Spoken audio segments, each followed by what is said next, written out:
Oke, silakan duduk. Shalom. Sekali lagi shalom. Seberapa banyak yang percaya bahwa hari ini adalah hari kemenangan, kita bisa lambaikan tangannya. Oh, bolehkan kasih kemuliaan sekali lagi buat Tuhan. Hari ini adalah kita memperingati hari kenaikan Tuhan Yesus. Ya, Tuhan Yesus naik ke surga. Kenapa saya katakan ini memperingati? Karena Tuhan Yesus naik ke surga bukan hari ini, sudah lampau, sudah lama sekali. Artinya ketika Yesus naik ke surga, Yesus sudah memberikan kemenangan buat kita. Kemenangan buat kita bukan hari ini tapi sudah lama terjadi. Katakan amin. Yang setuju katakan amin. Markus pasal yang ke-16, saya kasih judul khotbah saya, Rest and Victorious. Istirahat dan menang. Rest and victorious. Markus pasal yang ke-16 ayat yang ke-19. Kalau Bapak Ibu sudah menemukan, katakan puji Tuhan. Firman Tuhan katakan seperti ini di dalam Markus 16 ayat yang ke-19. Sesudah Tuhan Yesus berbicara demikian kepada mereka, terangkatlah ia ke surga, lalu duduk di sebelah kanan Allah. Saya akan mengulangi sekali lagi firman Tuhan ini.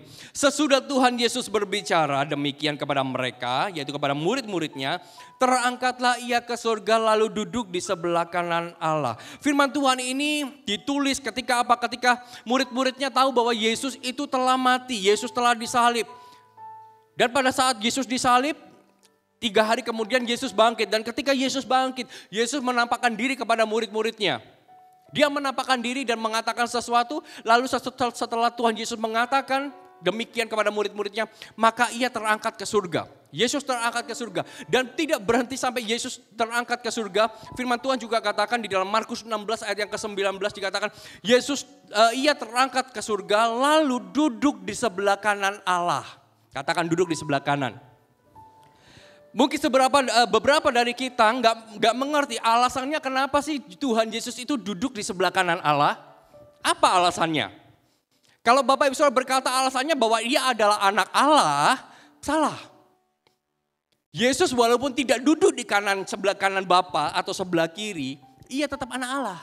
Yesus itu tetap anak Allah. Yang membuktikan Yesus anak Allah adalah ketika Allah sendiri itu mengutus dia turun ke dunia. Itu sudah membuktikan dia anak Allah. Gak perlu dia duduk di sebelah kanan. Alasan Tuhan Yesus duduk di sebelah kanan, itu karena Tuhan Yesus telah menyelesaikan pekerjaannya di dunia. Dan dia rest, istirahat. Rest, katakan rest. Saya akan jelaskan firman Tuhannya. Rest. Tuhan Yesus telah menyelesaikan pekerjaannya di dunia, ia telah selesai. Di atas kayu salib dia berkata, it's done, selesai. Maka dia terangkat ke surga dan dia duduk di sebelah kanan Allah.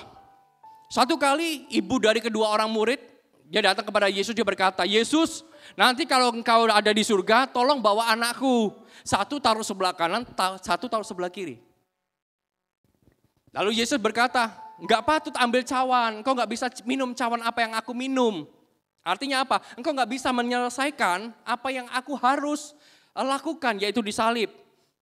Tapi ibu itu berkata, aku bisa minum cawanmu, seandainya engkau bisa pun, Yesus berkata, tempat itu hanya disediakan kepada Bapa, mau kasih ke siapa? Satu-satunya orang pribadi yang layak duduk di sebelah kanan Allah Bapa cuma satu, yaitu Yesus. Kenapa? Karena ia telah menyelesaikan semuanya, ia rest, ia istirahat. Bahkan firman Tuhan juga katakan, sebagaimana keadaan Yesus di surga, demikian sekarang keadaan kita. Artinya ketika Yesus rest, Yesus itu gak khawatir akan apapun. Kalau firman Tuhan katakan sebagaimana keadaan Yesus di surga, begitu juga keadaan kita di dunia. Kalau Yesus di surga gak khawatir, maka seharusnya kita di dunia juga gak khawatir. Halo, amin. Bukankah keadaan kita sama? Bukankah ketika Yesus ada di atas, Yesus bisa rest, dia bisa duduk di sebelah kanan Allah Bapa, dia gak khawatir akan apapun. Masakan kita yang ada di dunia ini khawatir? Orang firman Tuhan jelas berkata, sebagaimana Tuhan ada di surga, sedemikian juga kita yang ada di dunia. Kita gak boleh khawatir. Ada satu firman Tuhan, Mazmur pasal yang ke-110. Mazmur 110. Kalau Yesus rest atau gak khawatir, maka di dunia ini kita juga gak boleh khawatir. Katakan amin. Mazmur 110 ayat yang pertama, ayat 1. Firman Tuhan katakan gini, Mazmur Daud. Demikianlah firman Tuhan kepada Tuanku. Duduklah di sebelah kananku sampai ku buat musuh-musuhmu menjadi tumpuan kakimu. Ini adalah sebuah ayat korelasi dari apa yang kita baca, duduk di sebelah kanan. Demikianlah firman kepada Tuanku, duduklah di sebelah kananku sampai kubuat musuh-musuhmu menjadi tumpuan kakimu. Katakan amin. Firman Tuhan ini ditulis oleh Daud melalui kitab Mazmur. Tapi firman Tuhan ini kalau kita mau baca, firman Tuhan ini bukan firman yang Tuhan berikan kepada Daud. Tetapi firman Tuhan ini adalah firman Tuhan yang dari Bapa diberikan kepada Yesus Kristus. Dari mana saya tahu? Dalam terjemahan asli, coba ditampilkan bahasa Inggrisnya dari King James Version, dikatakan bahwa the Lord said unto my Lord.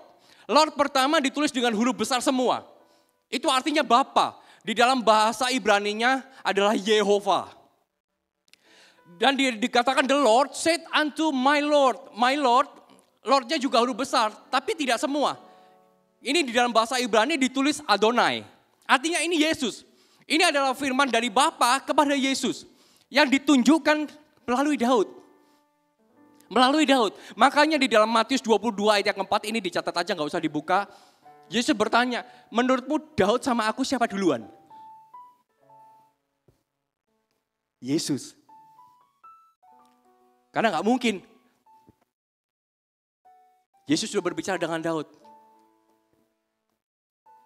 Firman Tuhan ini begitu dalam, Bapak Saudara. Dikatakan demikian firman Tuhan kepadaku, duduklah di sebelah kananku. Artinya firman Tuhan ini Bapa ucapkan kepada Tuhan Yesus. Dia ucapkan ketika Yesus naik ke surga. Lalu Yesus disuruh duduk di sebelah kanan. Duduklah di sini, sebelah kanan. Ini kan sebelah kiri, sebelah kanan. Duduk di sini sampai kubuat musuhmu menjadi tumpuan kakimu. Artinya yang membuat musuh Yesus berada di bawah kakinya Yesus itu siapa? Halo? Bapa. Bapa berfirman kepada Tuhan Yesus. Kamu sudah menang. Yesus sudah menang lawan iblis. Yesus sudah menang lawan sakit penyakit. Yesus sudah menang lawan salib. Yesus sudah menang lawan kematian. Tetapi musuh-musuhnya belum diserahkan di bawah kaki Tuhan. Makanya ketika ia naik ke surga, Bapa berkata kepada Yesus, duduklah di sebelah kananku sampai kubuat musuh-musuhmu berada di bawah tumpuan kakimu. Artinya Tuhan Yesus disuruh cuman duduk, cuman rest, istirahat. Bapa yang bekerja. Bapa yang meletakkan musuh-musuhnya di bawah kaki Tuhan. Halo, sampai di sini paham sesuatu Bapak Saudara? Tuhan Yesus cuma disuruh duduk aja di sebelah sini. Nanti bagian yang bawa musuh-musuhmu di bawah kakimu, itu aku. Gak usah kamu, bagianmu duduk di sebelah kanan. Makanya saya tahu artinya duduk di sebelah kanan Allah Bapa bukan karena dia anak Allah, tapi karena Yesus telah selesai menyelesaikan pekerjaannya dan dia rest, istirahat. Hanya disuruh duduk di sebelah kanan, musuhnya dikasih. Bapa yang mengerjakan, musuhnya ditaruhlah di bawah kaki Tuhan sebagai tumpuan kakinya. Bapa yang bekerja. Yehova yang bekerja. Adonai, Yesus hanya duduk di sebelah kanan. Diam. Rest, istirahat aja. Begitu juga di dalam kehidupan kita, Bapak Saudara. Kalau bagian Yesus di surga sama, hanya istirahat. Bapak suruh dia cuma istirahat, duduk di sebelah kanan. Begitu juga kita di dunia. Apapun yang terjadi di dalam kehidupanmu, persoalan, tantangan, bagian kita rest. Katakan kanan kirinya, rest. Apa itu rest? Pertanyaannya rest itu apa? Rest itu adalah bukan hanya kita leha-leha, leye-leye, malas-malas. Rest itu artinya kita duduk di sebelah kanan Bapa. Kita berjumpa dengan Tuhan secara pribadi, itu rest. Makanya saya gak percaya sebesar apapun persoalan yang Anda hadapi ketika Anda berjumpa pribadi dengan Tuhan pasca itu gak selesai, saya gak percaya. Kenapa? Karena bagian kita berjumpa secara pribadi dan izinkan Yesus itu akan membawa musuh-musuhmu di bawah kakimu. Nih 1 Korintus pasal yang ke-15 kita buka, kita sedikit banyak buka ayat. 1 Korintus, tadi Bapak berkata kepada Yesus, dia berkata duduklah di sebelah kananku sampai kubuat musuh-musuhmu menjadi tumpuan kakimu. Lalu di dalam 1 Korintus 15 ayat ke-27, firman Tuhan katakan seperti ini. Sebab, perhatikan, segala sesuatu telah ditaklukkannya di bawah kakinya. Di Mazmur belum dibawa di bawah kaki Tuhan. Tetapi di 1 Korintus Bapa telah menaklukkan segala sesuatu di bawah kakinya. Dan bukan hanya berhenti sampai dia menaklukkan di bawah kakinya. Perhatikan di dalam Efesus 1 ayat yang ke-22. Ini firman luar biasa. Efesus 1 ayat yang ke-22. Firman Tuhan katakan seperti ini. Dan segala sesuatu telah diletakkan di bawah kaki Kristus. Dan dia telah diberikannya kepada jemaat sebagai kepala dari segala yang ada. Artinya apa yang terjadi kepada Yesus Kristus di surga itu terjadi dalam hidup kita. Kenapa? Karena kita sudah menerima Yesus sebagai juru selamat. Kalau musuh-musuhnya sudah ditaruh di bawah kaki Tuhan sebagai tumpuan, maka musuh-musuh di dalam kehidupan kita pun juga sudah berada di bawah kaki kita. Bagian kita, rest. Rest. Rest, berjumpa secara pribadi dengan Tuhan. Rest itu adalah kasih karunia yang Tuhan berikan di dalam hidup kita. Rest tidak memperpendek perjalanan kehidupan kita. Rest tidak memperpendek proses yang terjadi di dalam kehidupan kita. Tetapi rest itu yang memberikan kekuatan kita ketika kita menghadapi tantangan. Itu rest. Jangan berharap kasih karunia diberikan kepada kita terus tiba-tiba prosesnya jadi lebih cepat. Enggak. Kalau Bapak Ibu saudara perjalanan mungkin sebentar lagi ada beberapa yang lewat tol. Lewat rest area. Rest area itu fasilitas. Fasilitas. Bapak Ibu saudara bisa gunakan for free. Kalau nggak mau gunakan ya monggo silakan. Kan betul seperti itu. Begitu juga di dalam kehidupan kita bersama dengan Tuhan. Rest itu kasih karunia. Kasih karunia itu fasilitas yang Tuhan berikan di dalam kehidupan perjalanan kehidupan kita. Kalau kita mengalami sebuah tantangan, maka rest area itu ada di tengah-tengah kehidupan kita. Kita mau ambil atau enggak tergantung kita. Dan ketika kita ambil rest area, tujuan kita misalnya dari Malang menuju Surabaya di jalan tol, perjalanan kita tetap sama 1 jam. Tetap gak berkurang. Kalau kita mampir rest area, apakah lebih cepat perjalanannya? Enggak. Enggak lebih cepat. Perjalanannya sama, secara kilometer sama, tapi paling enggak ketika kita sudah berada di rest area, kita disegarkan, kita dikenyangkan, masuk mobil, kita enggak ngantuk. Jalan lagi, lebih semangat. Begitu juga rest di dalam kehidupan kita. Masalah boleh terjadi di dalam kehidupan Anda, Bapak Ibu. Tapi rest sudah diberikan. Tergantung kita mau ambil atau enggak. Firman Tuhan di dalam Matius 11 ayat yang ke-28. Firman Tuhan katakan seperti ini. Marilah kepadaku semua yang letih lesu dan berbeban berat. Aku akan memberi kelegaan kepadamu. Arti kata kelegaan itu artinya rest. Marilah kepadaku semua yang letih lesu berbeban berat. Aku akan memberi rest kepadamu. Artinya ketika kita, Tuhan aku mau rest. Harus bertemu dengan Tuhan. Kau gak akan pernah bisa rest kalau gak berjumpa dengan Tuhan secara pribadi. Pak, saya sudah melayani. Gak jaminan orang melayani berjumpa dengan Tuhan secara pribadi. Engkau mau mengalami Tuhan, engkau harus berjumpa secara pribadi. Engkau mau rest di dalam kehidupanmu, engkau harus mengalami perjumpaan secara pribadi dengan Tuhan.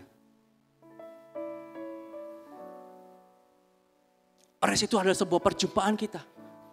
Kalau rest itu gak penting, Bapak Saudara, Yesus ketika disalib, dia mati, dia bangkit, dia akan langsung naik ke surga. Tapi Yesus gak lakukan itu. Ketika dia mati, dia bangkit. Apa yang pertama kali dikerjakan Yesus? Dia menjumpai murid-muridnya. Dia menjumpai murid-muridnya. Dia gak langsung tinggal naik ke surga. Kalau dia rasa rest itu gak penting. Yesus rasa rest itu gak penting di dalam kehidupan kita. Gak perlu dia jumpain murid-muridnya. Langsung aja tinggal plus ke surga. Gak penting rest. Tapi karena Yesus tahu rest itu penting, makanya dia berjumpa dengan murid-muridnya. Menampakkan diri kepada murid-muridnya. Dan pernahkah Bapak sudah baca di dalam firman Tuhan? Kenapa kalau Tuhan itu menampakkan diri kepada murid-muridnya satu dengan yang lain berbeda?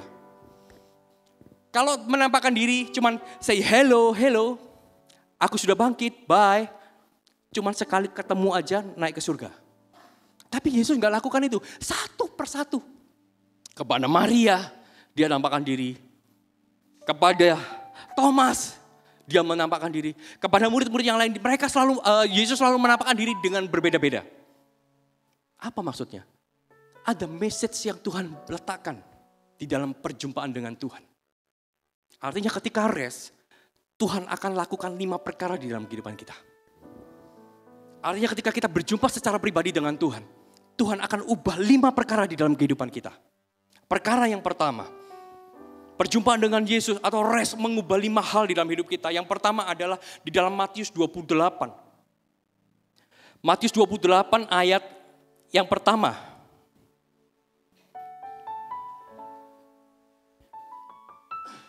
Matius 28 ayat yang pertama, setelah hari Sabat lewat menjelang menyingsingnya fajar pada hari pertama minggu itu, pergilah Maria Magdalena dan Maria yang lain. Pergilah Maria, pokoknya Maria ya, sama-sama Maria. Menengok kubur itu. Maka terjadilah gempa bumi yang hebat. Sebab seorang malaikat Tuhan turun dari langit dan datang ke batu itu dan menggulingkannya lalu duduk di atasnya. Wajahnya bagaikan kilat dan pakaiannya putih bagaikan salju. Dan penjaga-penjaga itu gentar ketakutan dan menjadi seperti orang-orang mati. Akan tetapi malaikat itu berkata kepada perempuan itu, jangan kamu takut, katakan jangan takut. Sebab aku tahu kamu mencari Yesus yang disalibkan itu, ia tidak ada di sini sebab ia telah bangkit. Sama seperti yang telah dikatakannya, mari lihatlah tempat ia berbaring. Dan segera pergi dan katakanlah kepada murid-muridnya bahwa ia telah bangkit dari antara orang mati yang mendahului kamu di Galilea. Di sana kamu akan melihat dia, sesungguhnya aku telah mengatakannya kepadamu. Mereka pergi dari kubur itu dengan takut dan dengan sukacita yang besar dan berlari cepat untuk memberitahukan kepada murid-muridnya. Tiba-tiba Yesus berjumpa dengan mereka dan berkata, salam bagimu. Mereka mendekatinya dan memeluk kakinya serta menyembahnya. Maka kata Yesus kepada mereka, jangan takut. Artinya pertama ketika kita berjumpa dengan Tuhan, Tuhan akan mengubah kekhawatiran, ketakutan di dalam kehidupan kita menjadi sukacita yang besar. Ini adalah hal pertama yang Tuhan kerjakan ketika kita datang di bawah kaki Tuhan. Tuhan, saya mau istirahat, saya mau rest, saya mau sabat di hadapanmu. Dan ketika kita merendahkan diri, kita berjumpa secara pribadi, hal pertama yang Tuhan ubah adalah ketakutan, kekhawatiran kita. Itu diubah menjadi sukacita yang besar. Maria ini kehilangan, dia takut kepada orang-orang Yahudi yang menyalibkan Tuhan. Tapi ketika dia berjumpa secara pribadi, Yesus menampakkan diri. Bukan malaikat loh yang menampakkan diri. Tapi Yesus sendiri yang menampakkan diri kepada Maria. Lalu dia berkata, Maria jangan takut. Langsung diubah, di switch hatinya. Oh saya kerasa. Gitu. Bapak Ibu Saudara, Anda kalau datang di tempat ini masih dengan kekhawatiran dan ketakutan. Saya percaya ini adalah waktu yang terbaik untuk Anda bertemu dengan Tuhan secara pribadi. Bertemu dengan Tuhan secara pribadi. Salah satu cara bagaimana Tuhan itu mengubah ketakutan menjadi sukacita yang besar adalah dengan meletakkan shalom di dalam hidup kita. Seberapa banyak hari ini Anda yang sudah menerima shalom? Datang shalom, silakan duduk. Shalom, silakan duduk. Kalaupun Anda, tadi saya nggak terima shalom, saya katakan shalom buat Anda semua. Tuhan menggantikan ketakutan di dalam hidup kita dengan shalom. Dia letakkan shalom. Makanya firman Tuhan di dalam Yohanes katakan, damai sejahtera ku berikan padamu. Dan damai sejahtera ku tinggalkan padamu. Apa yang ku berikan kepadamu tidak seperti apa yang dunia berikan. Damai sejahtera, shalom ku berikan. Dan shalomku ku tinggalkan. Dia mengubah ketakutan menjadi sukacita yang besar. Sama seperti murid-muridnya ketika ada di dalam sebuah perahu diterjang badai. Murid-muridnya takut apa? Takut mati. Kalau saya nggak pernah takut mati, Bapak Saudara. Yang saya takutkan bukan matinya, prosesnya. Iya, prosesnya itu yang takut. Kalau matinya semua orang pasti mati, iya kan? Pastor Yudi itu pernah ngomong, saya nggak takut mati. Tapi saya takut prosesnya. Kenapa kok takut prosesnya? Iya bayangkan kalau misalnya kalau yang ditusuk, kalau peluru dor tembus langsung udah. Kalau yang dimasukkan itu keris Bapak Saudara. Uget. Jadi kan kerasa kayak gitu. Jadi gerak-gerak gitu kita itu bisa mengikuti kerisnya. Gak takut matinya. Tapi prosesnya sama murid-murid juga gak takut. Dia takut apa? Matinya gak takut, semua orang pasti mati. Tapi dia takut prosesnya. Ketika dia di dalam perahu, badainya datang, dia ombang-ambingkan, ternyata murid-muridnya takut proses tenggelamnya. Gitu. Takut prosesnya. Dan ketika murid-murid itu ketakutan, apa yang Yesus kerjakan di dalam perahu? Tidur. Istirahat, rest. Kok bisa? Karena di dalam kehidupan Tuhan Yesus ketika dia masih menjadi manusia, dia juga tinggal di dalam damai sejahtera. Makanya Tuhan dikatakan dia adalah Raja Damai. Kenapa? Karena tinggal di dalam damai sejahtera yang sejati. Bencana, badai yang mengombang-ambingkan perahu tidak bisa membangunkan Yesus dari tidurnya. Yang membangunkan Yesus itu murid-muridnya. Dibangunkan, Tuhan, gak pedulika engkau kalau kita ini binasa. Kalau begitu Yesus bangun, gitu aja gak percaya. Badai berhenti badainya. Loh Yesus kenapa? Karena dia tinggal di dalam damai sejahtera. Tinggal di dalam shalom. Kalau ketika kita tinggal di dalam shalom artinya keadaan di luar gak bisa mempengaruhi kita. Karena apa yang ada di dalam itulah yang mempengaruhi keadaan di luar. Tuhan meletakkan shalom-shalom di dalam kehidupan kita. Syarat dari shalom itu bekerja. Ada ketika kita berjumpa dengan Tuhan dan kita gak khawatir. Ketika kita mulai takut bertemu dengan Tuhan. Tuhan aku mau berjumpa dengan kau secara pribadi. Tuhan ganti dengan sukacita. Maka shalom itu bekerja. Seberapa banyak hari ini Anda datang ke tempat ini. Hidupmu masih khawatir. Engkau masih khawatir. Gak usah khawatir Bapak Saudara. Ini adalah musimnya long weekend. Holiday, liburan. Kalau Anda berlibur-libur aja gak usah pikirin toko tutup gimana. Nanti kalau tutupnya udah tutup kelamaan nanti, waduh udah buang uang berapa. Sudahlah liburan aja. Saya berdoa karunia menikmati ada di dalam liburan Anda. Sehingga ketika Anda liburan, Kang tahu akan dikembalikan nanti ketika Anda pulang. Loh enak loh sama Tuhan itu. Rest aja, rest. Jangan takut ninggalin rumah. Jangan takut ninggalin jemuran. Gak usah takut, rest. Ketika Anda rest, Tuhan gantikan kekhawatiran dengan sukacita yang besar. Yang setuju kasih kemuliaan buat Tuhan. Yang kedua, perjumpaan dengan Tuhan secara pribadi atau rest. Mengubahkan Yohanes 20 ayat yang ke-19.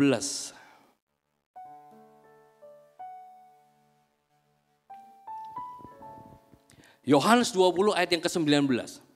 Firman Tuhan katakan seperti ini. Ketika hari sudah malam, pada hari pertama minggu itu berkumpullah murid-murid Yesus di suatu tempat dengan pintu-pintu yang terkunci karena mereka takut kepada orang Yahudi. Artinya mereka semua murid-murid itu takut. Makanya Tuhan mengubah ketakutan menjadi sukacita yang besar. Dan pada waktu itu datanglah Yesus dan berdiri di tengah-tengah mereka dan berkata apa? Damai sejahtera bagi kamu. Di mana ada Yesus di sana ada shalom. Ada shalom. Dan sesudah berkata demikian, ia menunjukkan tangannya dan lambungnya kepada mereka. Murid-murid itu bersukacita ketika mereka melihat Tuhan. Selalu ada sukacita ketika kita bisa melihat Tuhan. Maka kata Yesus sekali lagi, damai sejahtera bagi kamu sama seperti Bapa mengutus aku, demikian juga sekarang aku mengutus kamu. Dan sesudah berkata demikian, perhatikan, ia menghembusi mereka dan berkata, apa? Terima Roh Kudus. Artinya hal kedua yang Tuhan pulihkan ketika kita berjumpa dengan Tuhan adalah memulihkan Roh Kudus di dalam hidup kita. Roh Kudus diberikan bukan ketika pencurahan Roh Kudus. Roh Kudus sudah ada di dalam diri kita. Roh Kudus sudah tinggal di dalam hidup kita. Tapi kenapa kita merasa kalau Roh Kudus ada, kenapa kok hidupku seperti ini? Datang di dalam hadirat Tuhan, berjumpa dengan Tuhan secara pribadi. Maka dia akan memulihkan Roh Kudus di dalam hidup kita. Dan ketika Roh Kudus dipulihkan, ayat yang ke-23. Jikalau kamu mengampuni dosa orang, dosanya diampuni. Dan jikalau kamu menyatakan dosa orang tetap ada, dosanya tetap ada. Artinya ada kuasa terjadi di dalam hidup kita. Ada otoritas yang keluar dari lidah bibir kita. Kita bisa memperkatakan firman, kita bisa memperkatakan otoritas di dalam hidup kita. Kenapa? Karena Roh Kudus yang dipulihkan. Kalau Anda masih berpikir, nanti aja tunggu pencurahan Roh Kudus, saya minta Roh Kudus. Enggak usah. Roh Kudus enggak perlu diminta, Roh Kudus sudah diberikan di dalam hidup kita. Dan Roh Kudus sudah tinggal di dalam hidup kita. Hanya sometimes kita harus mengaktifasi Roh Kudus dalam hidup kita. Melalui apa? Perjumpaan dengan Tuhan secara pribadi. Perjumpaan dengan Tuhan itu akan mengubahkan Roh Kudus dalam hidup kita. Masakan Tuhan aku mau Roh Kudus dipulihkan. Masakan Tuhan gak mau kasih. Nyawanya lu sudah dikasih Bapak Saudara. engkau mau hidup dengan kuasa, maka engkau harus berjumpa secara pribadi dengan Tuhan.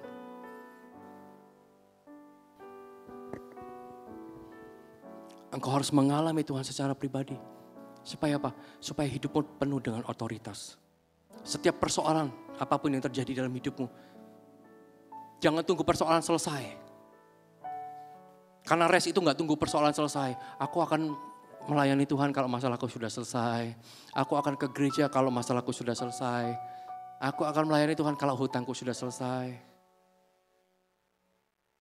Firman Tuhan di dalam Mazmur katakan bahwa Ia menyediakan hidangan di hadapan musuh-musuhku. Artinya kita masih berperang, Tuhan sudah sediakan hidangan. Enggak tunggu menang dulu lawan musuhnya. Tuhan baru sediakan hidangan. Tuhan itu sediakan hidang di hadapan musuh-musuh kita. Tuhan sudah sediakan hidangannya. Restnya sudah disediakan.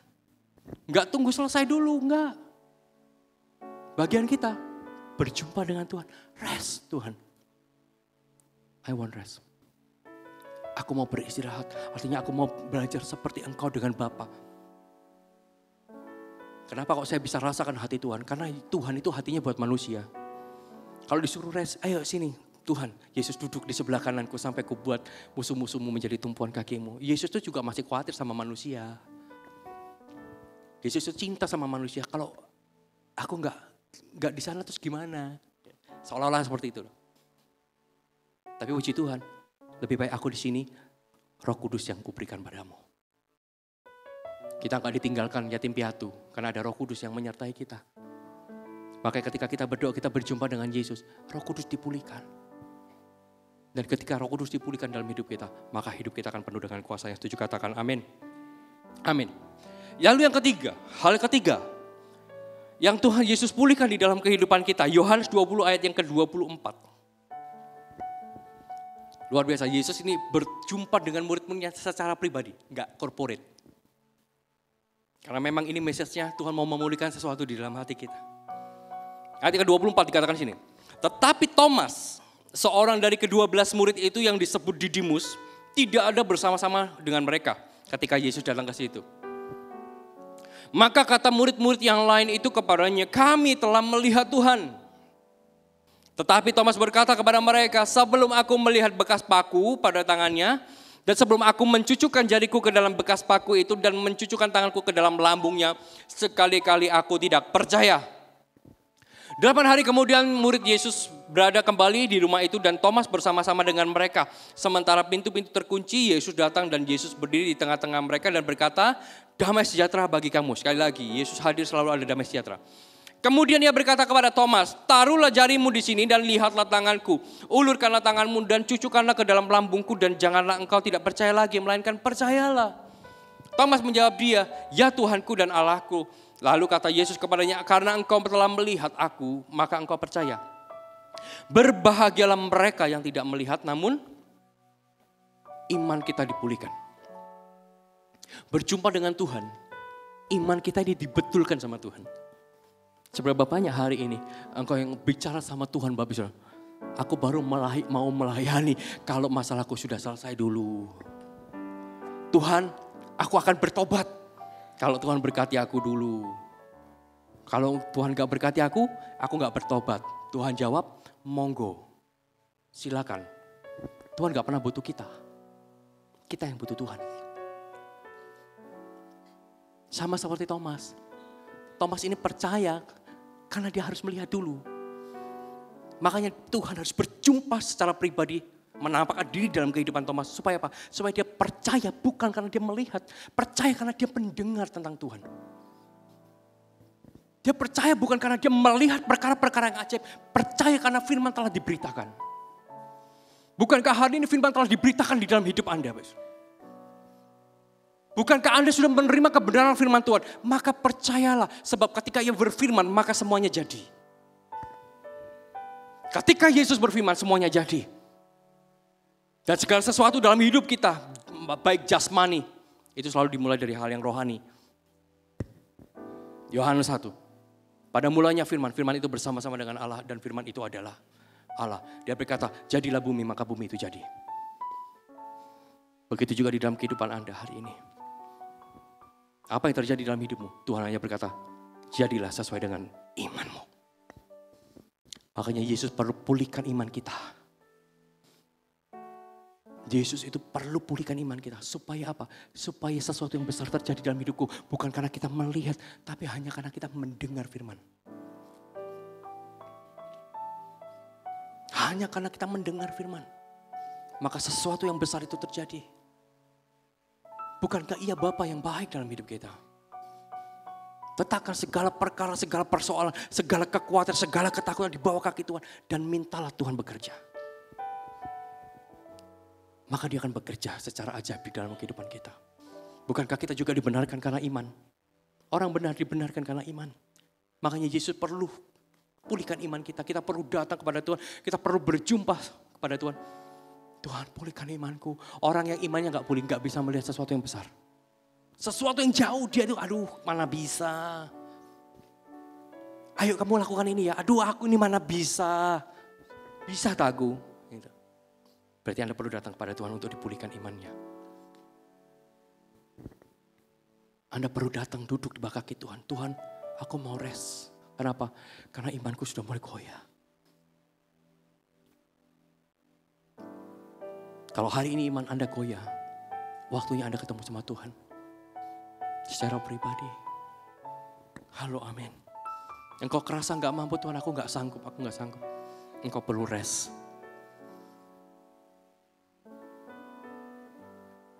Sebab firman Tuhan juga katakan di dalam Ibrani.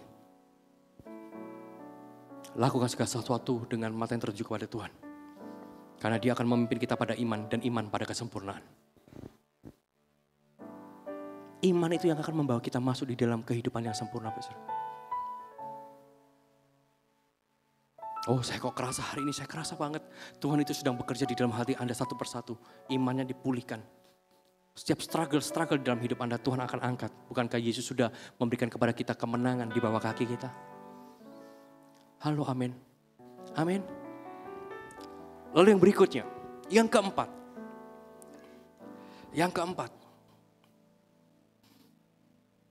Lukas 24.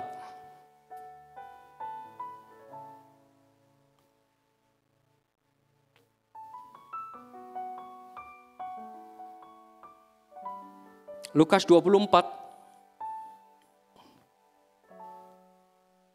Ayat yang ke-13 sampai ayat yang ke-32. Dicatat aja ayatnya, dibaca di rumah. Saya nggak baca semua. Saya akan baca mulai dari ayat yang 28. Ini adalah sebuah peristiwa di mana Tuhan Yesus menjumpai, menampakkan diri kepada murid-muridnya di Emmaus. Di Emmaus. Ayat ke-28. Mereka mendekati kampung yang mereka tuju. Lalu ia berbuat seolah-olah hendak meneruskan perjalanannya. Tetapi mereka sangat mendesaknya, katanya tinggallah bersama-sama dengan kami sebab hari ini telah menjelang malam dan matahari hampir tenggelam. Lalu masuklah ia untuk tinggal bersama-sama dengan mereka. Waktu ia duduk makan dengan mereka, ia mengambil roti, mengucap berkat lalu memecah-mecahkannya dan memberikannya kepada mereka. Dan ketika itu terbukalah mata mereka. Dan mereka pun mengenal dia, tetapi ia lenyap di tengah-tengah mereka. Perhatikan ayat ke-32. Tetap kata mereka seorang kepada yang lain. Bukankah hati kita ini berkobar-kobar ketika ia berbicara dengan kita di tengah jalan dan ketika ia menerangkan kitab suci kepada kita. Poin saya keempat, ketika kita berjumpa dengan Tuhan Yesus, Tuhan akan memulihkan rasa haus dan lapar di dalam kehidupan kita. Dia akan memulihkan rasa haus dan lapar. Dia berjumpa dengan muridnya di jalan Emmaus. Murid-muridnya itu bilang, kalau kita baca dari ayat ke-13, Yesus sudah mati. Gak tahukah kamu, Yesus sudah mati. Lalu dia mulai menerangkan kitab suci. Yesus menerangkan, tapi mereka gak tahu itu Yesus. Dan ketika mereka menerangkan, lalu ada persimpangan. Di mana murid-muridnya akan ke kiri. Dia, di ayat ke-28. Dia katakan, dia berbuat seolah-olah akan meneruskan perjalanan yang berbeda arah dengan murid-muridnya. Dia mancing. Kamu ke kiri, aku ke kanan. Tapi ketika Yesus mau ke kanan, murid-muridnya yang gak bisa. Gak usah, ikut aku aja. Ada sebuah perasaan itu haus. Ayo ikut aku aja ya. Ikut aja. Akhirnya Yesus, oke, aku akan ikut kamu. Dan ketika dia ikut di satu ruangan, dia perjamuan kudus, tiba-tiba dia lihat, itu Tuhan. Itu Yesus. Pantes, kenapa? Ketika kita ngobrol sama Yesus, kita berjumpa sama Yesus, hati kita ini berapi-api. Kita ini berkobar-kobar. Seberapa banyak hari ini kau sudah kehilangan api di dalam kau melayani.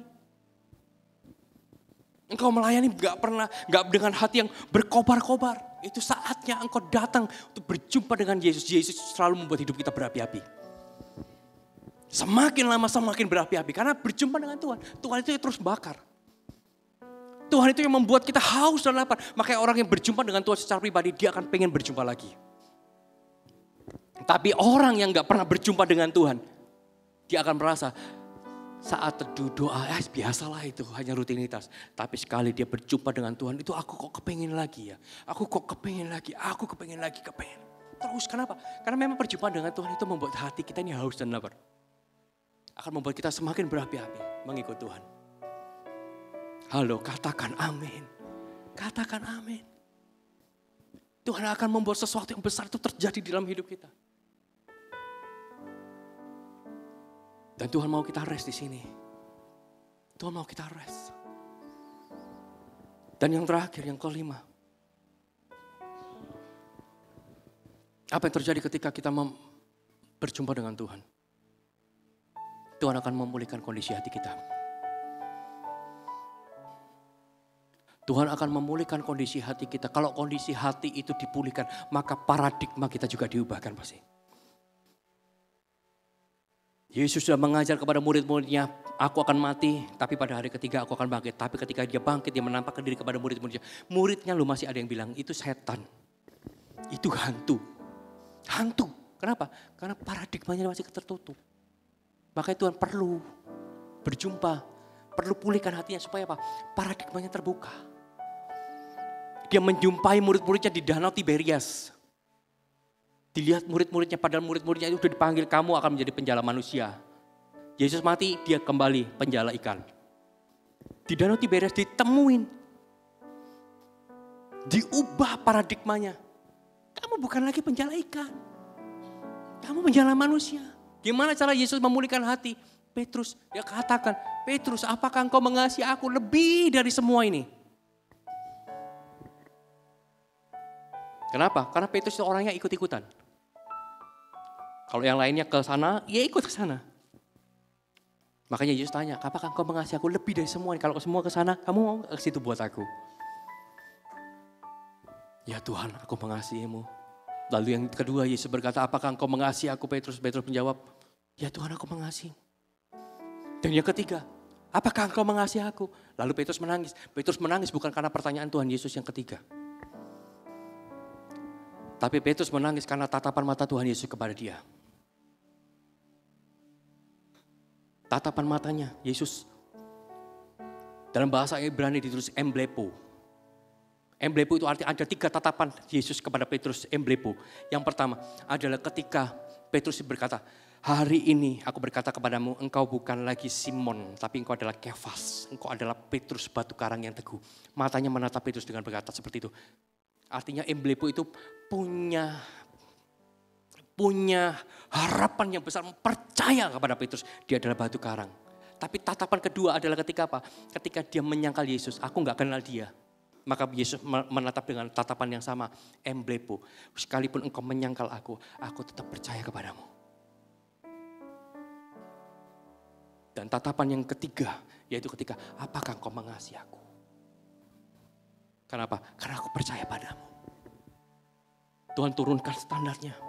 Dari situ dia nangis, hatinya dipulihkan. Ternyata Tuhan itu percaya sama aku, walaupun aku ini penyangkal. Walaupun aku ini tukang tangkap ikan. Walaupun aku lari dari panggilan, Tuhan itu masih percaya sama aku.